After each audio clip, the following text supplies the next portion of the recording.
anasema inna min afdali ayyamikum yaumul jumu'ah, hakika katika siku zenu bora, siku tukufu ni siku ya Ijumaa.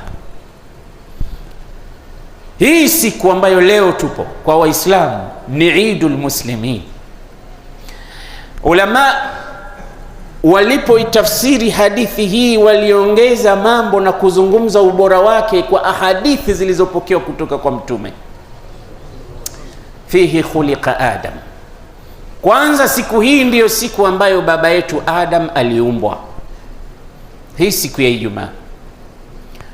Wafihi, na katika siku hii ya Ijumaa, udkhila aljanna, aliingizwa katika ile pepo alipoambiwa ya Adam uskun anta wa zawjuka aljanna, ilikuwa siku ya Ijumaa. Wafihi ukhrija minha, na katika siku hiyo ya Ijumaa ndiyo siku ambayo alitolewa kule peponi. Wafihi qubid, na katika hiyo siku ya Ijumaa ndiyo siku ambayo baba yetu Adam roho yake ilichukuliwa akafishwa.